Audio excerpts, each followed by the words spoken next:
Que foi?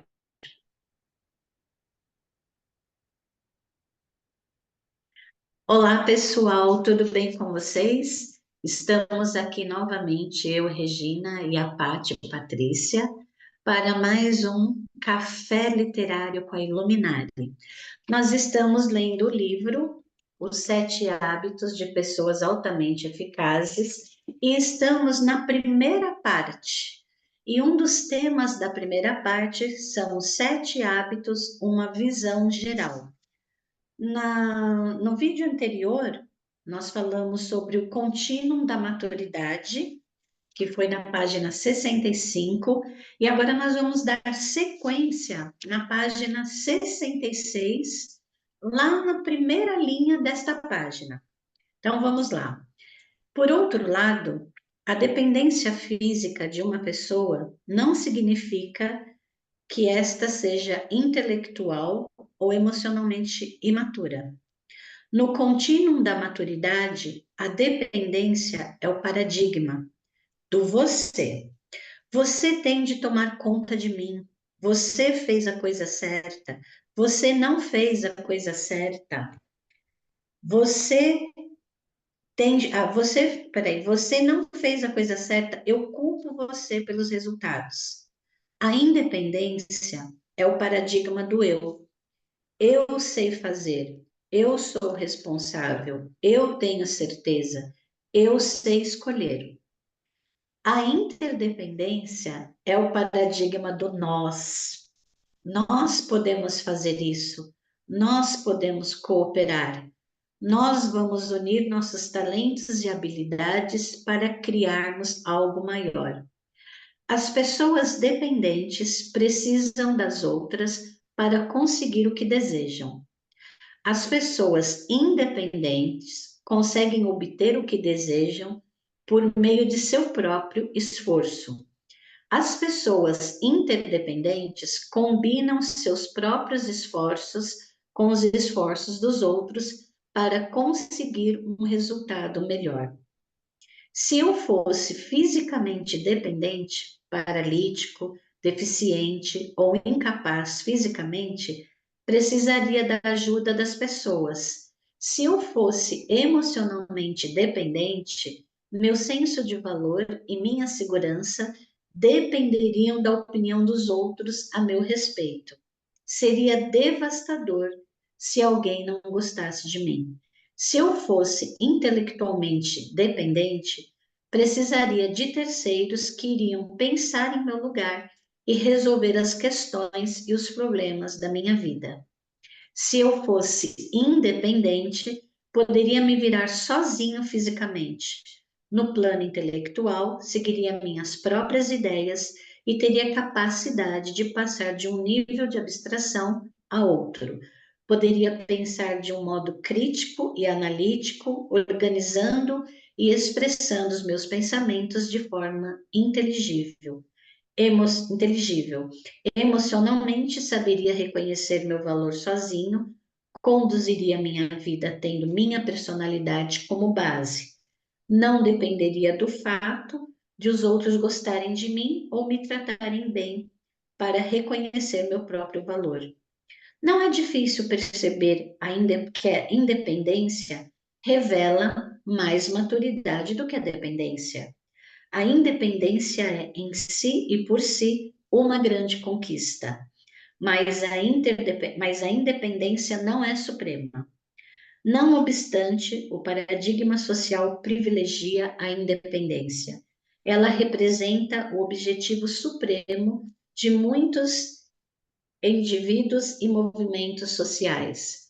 A maioria da literatura sobre motivação coloca a independência em um pedestal, como se a comunicação, o trabalho em equipe e a cooperação fossem valores secundários.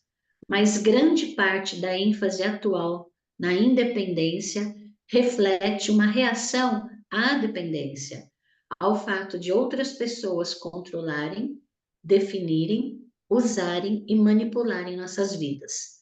O conceito da interdependência, tão mal compreendido, lembra para muita gente a dependência. Sendo assim, encontramos muitas pessoas, às vezes por razões egoístas, destruindo o casamento, abandonando os filhos e deixando de lado todas as responsabilidades sociais, sempre em nome da independência.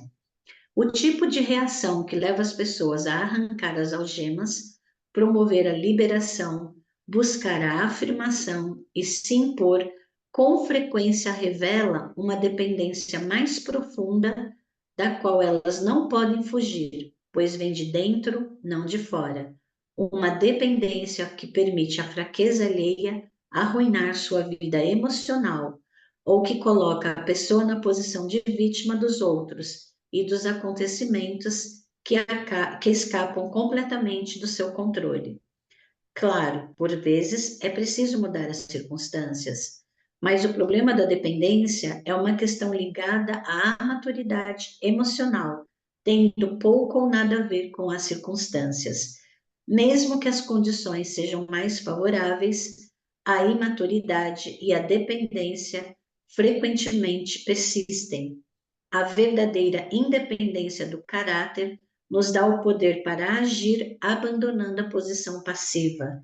Ela nos liberta da dependência das circunstâncias e das outras pessoas, sendo um objetivo valioso, libertador, mas nem por isso é o objetivo supremo de uma vida eficaz.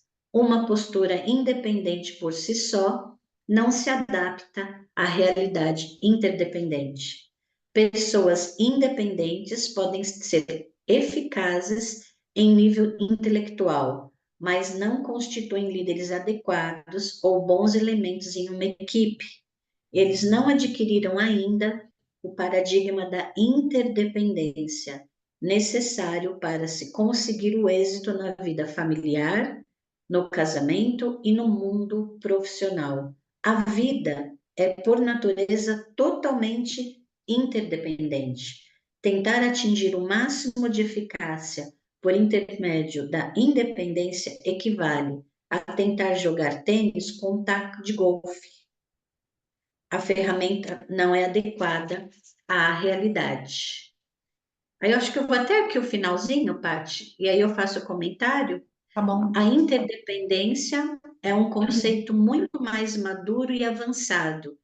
Se eu sou fisicamente interdependente, eu sou autoconfiante e capaz, mas sei que nós dois juntos podemos fazer muito mais do que um de nós isoladamente, por melhor que seja.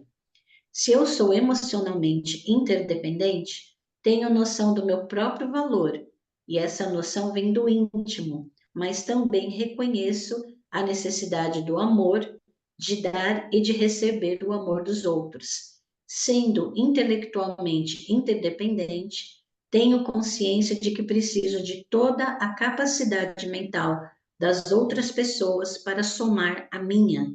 Como pessoa interdependente, tenho a oportunidade de me relacionar de modo mais profundo e significativo com os outros, conseguindo acesso ao potencial e aos imensos recursos dos demais seres humanos.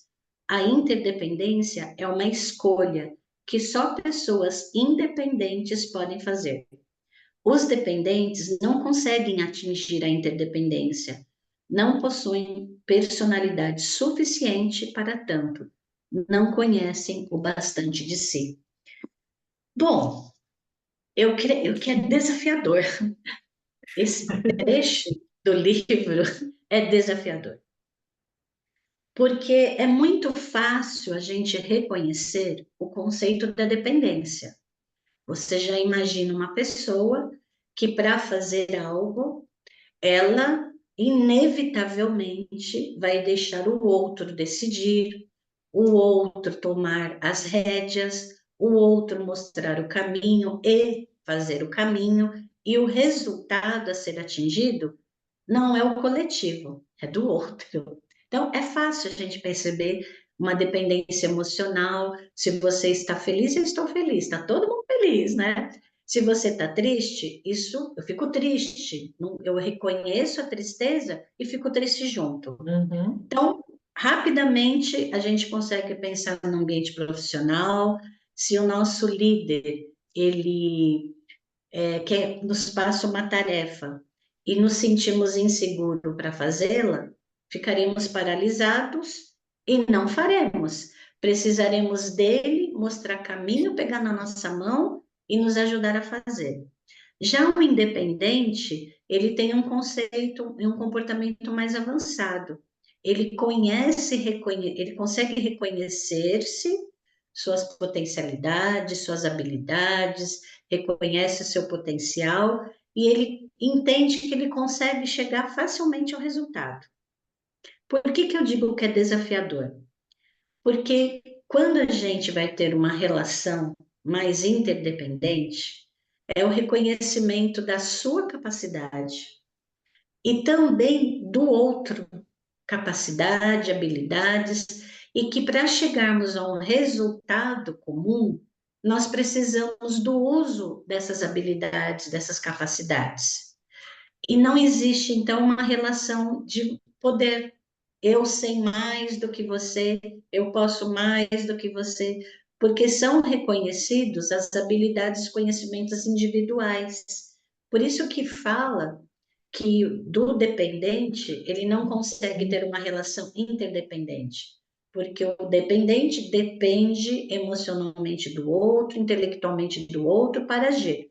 O independente não precisa do outro, ele não precisa do consentimento do outro para fazer, então ele faz. O interdependente, ele reconhece suas habilidades, mas ele sabe que sozinho ele não consegue. É o conceito do nós mesmo, né? O que nós juntos, de acordo com as nossas habilidades, com os nossos ritmos também, podemos fazer para chegar no objetivo.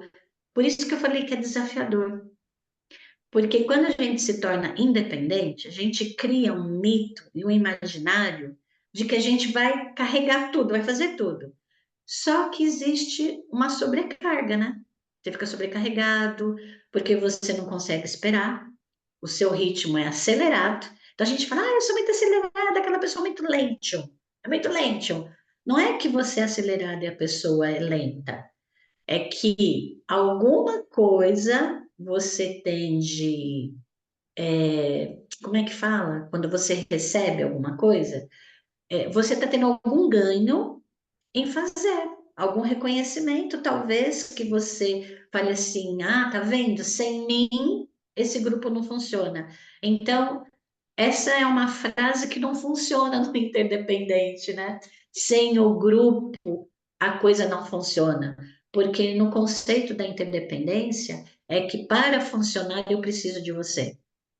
Olha que bonito, né? Ficou É poético, Paty. Para eu chegar uma onde eu teoria quero. muito bonita.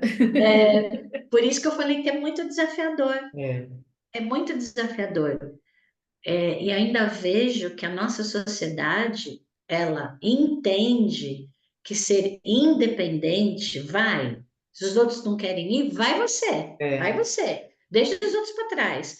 Ainda há um incentivo muito forte na nossa sociedade para que a gente vá, nem que seja sozinho.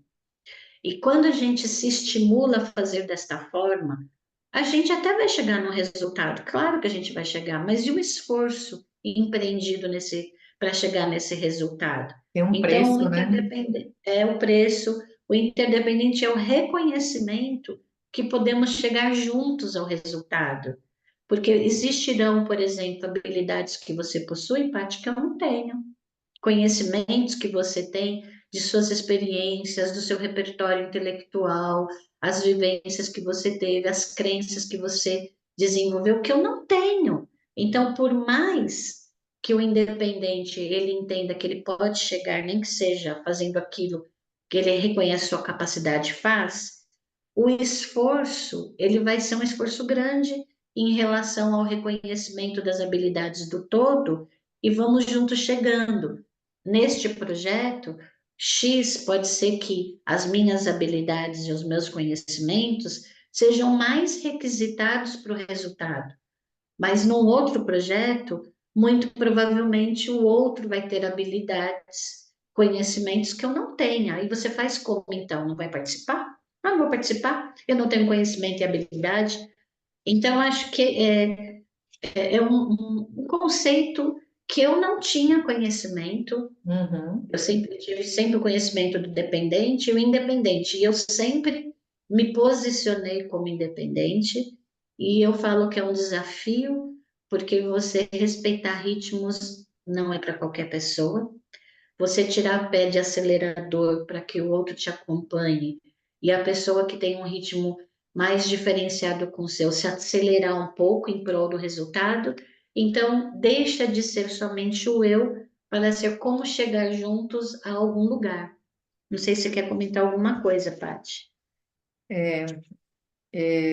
Algumas coisas, né? Porque eu acho que esse foi é um ponto que ainda não é realmente discutido e as empresas não têm essa cultura, não vão aceitar, né? De repente você chega falando na empresa sobre interdependência, a pessoa fala, meu Deus, o que que é isso? Não, vai lá e faz, não vai ficar esperando.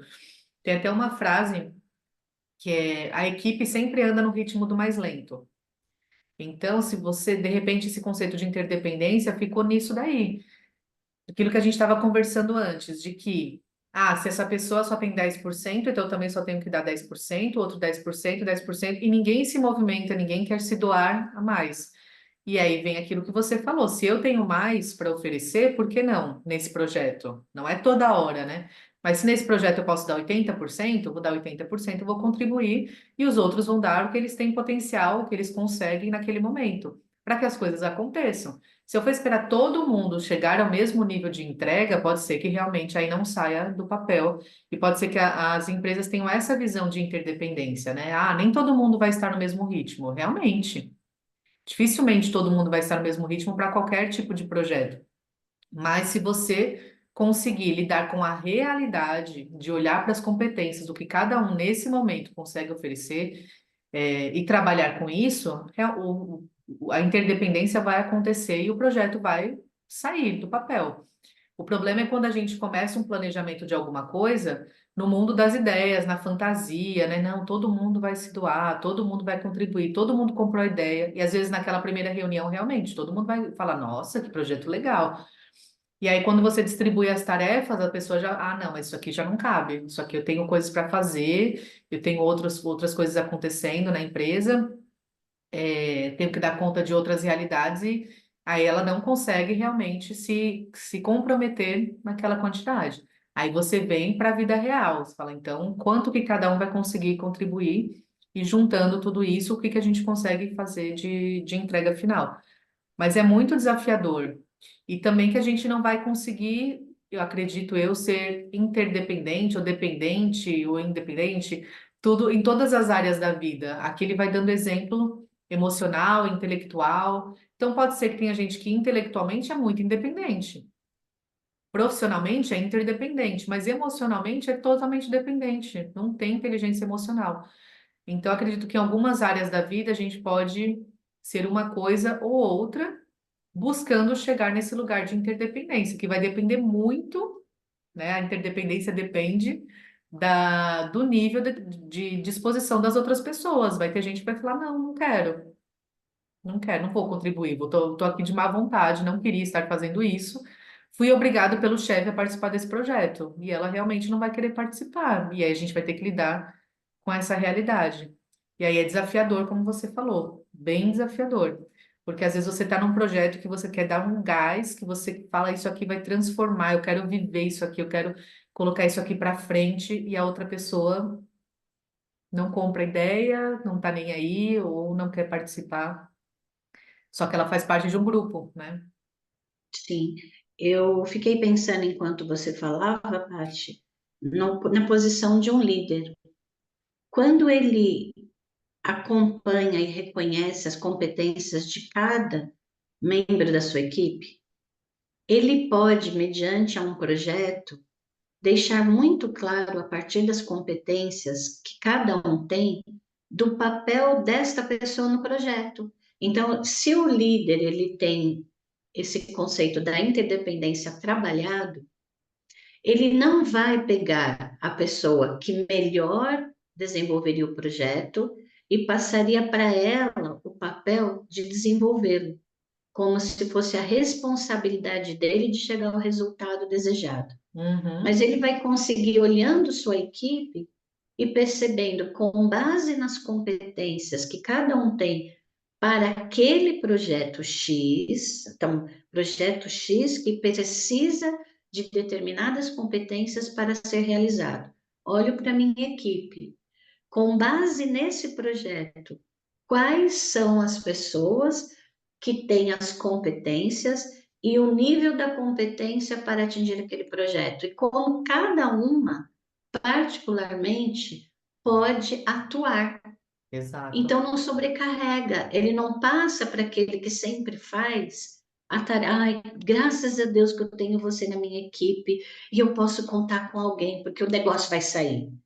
Isso gera um grau de responsabilidade para essa pessoa muito grande É, e vai gerar um esforço e talvez com essa informação passada faça ele ter comportamentos diante dos colegas, porque ele é mais um diante dos colegas, é, muito prepotente até.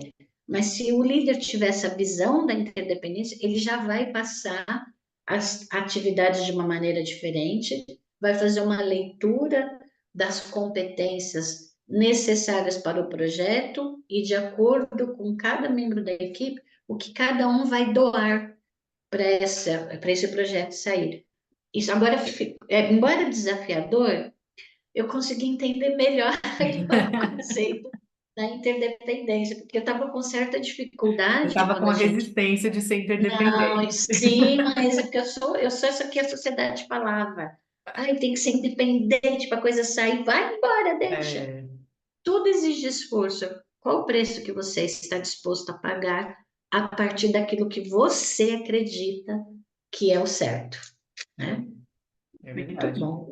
Até porque se essa pessoa sempre for a chamada, né? Ah, então a Regina, eu sei que se eu passar para ela, tudo vai acontecer. Eu vou jogando sempre na mão da Regina.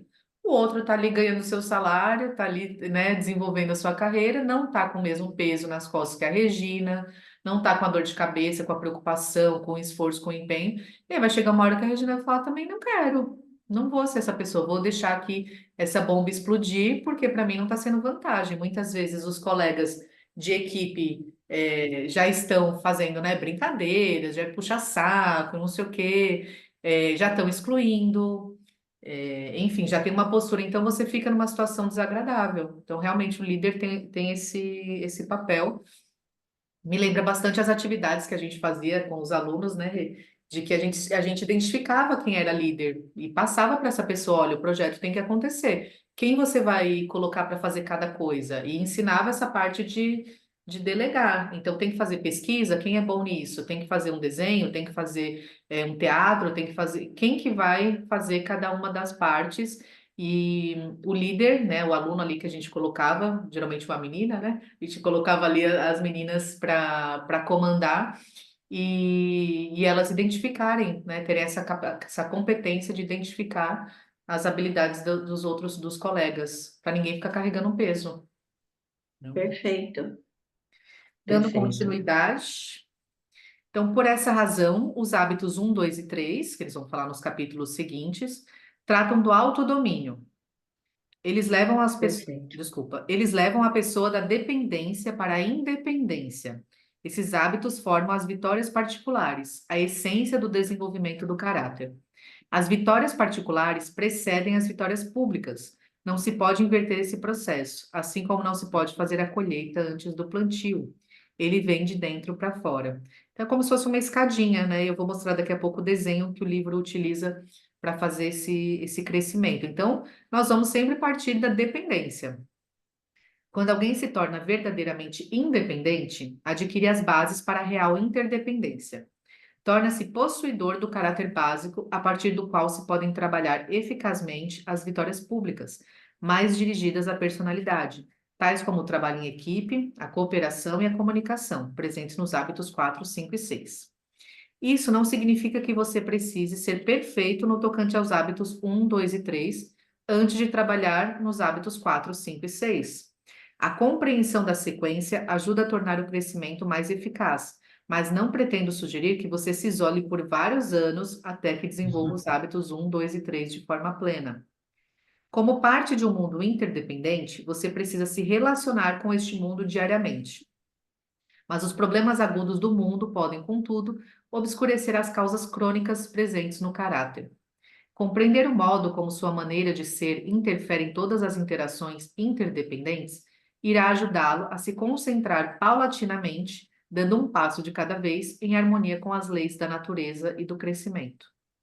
O hábito 7 é o hábito da renovação, uma renovação regular, equilibrada, das 4 dimensões básicas da vida.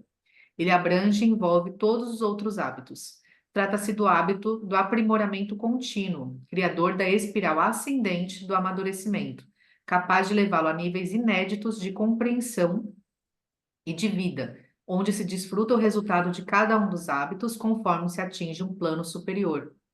O diagrama nas próximas páginas é uma representação visual da sequência da interdependência dos 7 hábitos e será utilizada com frequência nesse livro, à medida que explorarmos tanto o relacionamento sequencial entre os hábitos, bem como a sua sinergia, a maneira como ao se relacionarem com os outros geram novas formas, o que aumenta ainda mais o seu valor.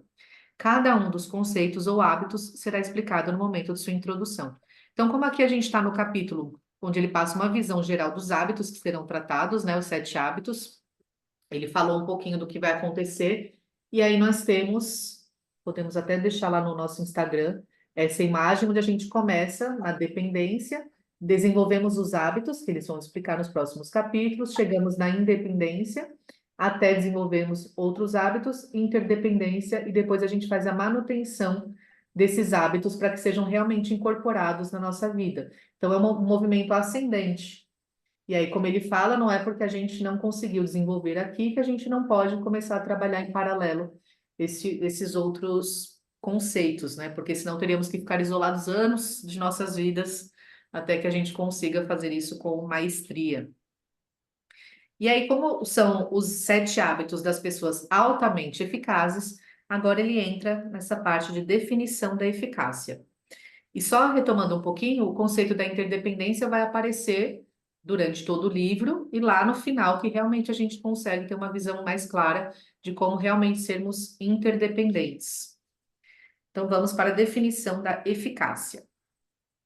Os 7 hábitos são hábitos eficazes. Como estão baseados em princípios, conduzem ao máximo possível de resultados benéficos a longo prazo. Tornam-se a base do caráter da pessoa, criando um centro poderoso de mapas corretos, a partir dos quais um indivíduo pode resolver problemas com eficácia, maximizar oportunidades, aprendendo a integrar novos princípios em sua espiral ascendente de crescimento. Eles são hábitos eficazes também porque se baseiam em um paradigma de eficácia harmônico com as leis naturais, um princípio que chamei de equilíbrio P/CP, o que causa estranheza a muita gente. Esse princípio pode ser facilmente compreendido se recordarmos a fábula de Esopo sobre a galinha dos ovos de ouro. A fábula conta a história de um pobre fazendeiro que um dia descobre no ninho de sua galinha preferida um reluzente ovo de ouro. No início, ele desconfia de algum tipo de brincadeira, mas no momento em que vai jogar o ovo fora, pensa melhor e o leva para ser avaliado. O ovo era de ouro maciço. O fazendeiro não consegue acreditar em sua sorte. Fica ainda mais surpreso no dia seguinte, quando o fenômeno se repete. Dia após dia, ele se levanta e corre para o galinheiro para apanhar um ovo de ouro. Ele acaba ficando imensamente rico e mal pode acreditar em tanta sorte. Junto com a fortuna, porém, vieram a cobiça e a impaciência. Incapaz de esperar pelo ovo de ouro de cada dia, o fazendeiro decide matar a galinha e pegar todos os ovos de uma só vez. Mas, quando abre a ave, descobre que não havia nada dentro dela, nenhum ovo de ouro. E agora não havia mais meios de consegui-los. O fazendeiro destruíra a galinha que os produzia. Acredito que nessa fábula se manifeste uma lei natural, um princípio, a definição básica da eficácia. A maioria das pessoas enxerga a eficácia a partir do paradigma dos ovos de ouro. Quanto mais alguém produz, quanto mais faz, mais eficaz a pessoa é.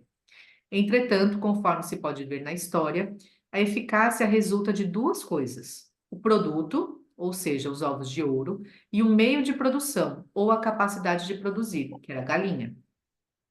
Se você adotar um modo de vida focalizado nos ovos de ouro, negligenciando a galinha, em pouco tempo perderá a fonte dos ovos de ouro. Por outro lado, se cuidar apenas da galinha, sem dar importância aos ovos de ouro, logo não terá mais meios para alimentar a galinha ou a si próprio. A eficácia consiste no equilíbrio, no que chamo de equilíbrio P/CP. P representa a produção dos resultados desejados, os ovos de ouro, e CP indica capacidade de produção, a habilidade ou bem que produz os ovos de ouro. Então, nos próximos capítulos, né, nos próximos passos, ele vai explicar muito melhor essa correlação, nessa fórmula do P/CP, né, a produção e a capacidade de produção. Mas aqui nesse primeiro momento, a gente pode compreender da importância de enxergar as situações de uma forma holística e interdependente. Aqui, no caso, uma coisa estava conectada com outra. Ele precisava dos ovos de ouro para ter dinheiro para cuidar da galinha, e precisava da galinha para ter os ovos de ouro. Então, com paciência, com resiliência, com sabedoria também, ele conseguiria enxergar essa situação e manter de forma sustentável essa prosperidade em sua vida. Mas, como resultado da impaciência, ele acabou sem nenhuma das duas coisas. Não tinha mais nem a galinha, nem os ovos de ouro, não tinha mais como manter esse, essa, esse, essa jornada, né, de prosperidade de longo tempo.